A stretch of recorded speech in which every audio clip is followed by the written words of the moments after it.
পরীক্ষা হচ্ছে নিজের মন থেকে। হ্যাঁ, পরীক্ষা ভয় দেখে না। সরকার যে অতিরিক্ত নিয়ম যেগুলো বলছে ওই অতিরিক্ত নিয়ম বাতিল করা হোক। কারণ আমরা এতদিন দেখছি এক নিয়মে পরীক্ষা হচ্ছে, এখন এক নিয়ম। হ্যাঁ, তাদের মধ্যে আমরা গাবড়িয়ে যাচ্ছি। সিসি ক্যামেরা, তারপরে নিয়মিত খাতা দেখা, মানে একদম নিয়ম কড়াকড়িভাবে খাতা দেখা, এগুলা আমরা চাচ্ছি যে আমাদের যে পরীক্ষার হল এগুলো সুষ্ঠুভাবে গাঢ় হোক। এত অতিরিক্ত নিয়ম কানুনের মধ্যে না, একটু সহজ হোক, আমরা এটা চাই। আর একটা শিক্ষা ব্যবস্থা চেঞ্জ করতে হলে কিন্তু আপনার এই 2 মাসের মধ্যে শিক্ষা ব্যবস্থা চেঞ্জ করা যায় না ভাই। শিক্ষা ব্যবস্থা চেঞ্জ করতে হলে কিছুদিন সময় লাগে।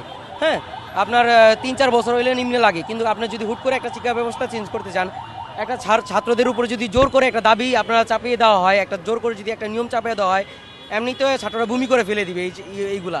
হ্যাঁ, আপনারা একটা যদি শিক্ষা ব্যবস্থা চেঞ্জ করতে হয় তাহলে আপনারা আগে শিক্ষকদের এটা নিয়ে শিক্ষকদের এটা শিওর করেছেন শিক্ষকরা ঠিকমতো ক্লাস নিতেছে কিনা, ছাত্ররা ঠিকমতো ক্লাসে যাচ্ছে কিনা, ছাত্ররা নিয়মিত পরীক্ষা অ্যাটেন্ড করতেছে কিনা, এগুলো আগে করেন। এগুলোর পরে তারপর আপনারা আস্তে আস্তে আস্তে ধাপে ধাপে পরীক্ষার মধ্যে আসেন।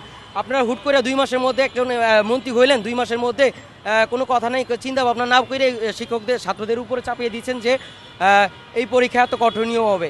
এখন যদি একজন পড়াশোনা, যেমন আমি বলেন বা একজন যদি ছাত্র যদি পড়াশোনাও করে পরীক্ষার হলে যায়, এত নিয়ম চাপের মধ্যে এমনি ভয়ে পরীক্ষার মধ্যে ফেল করবে উনি।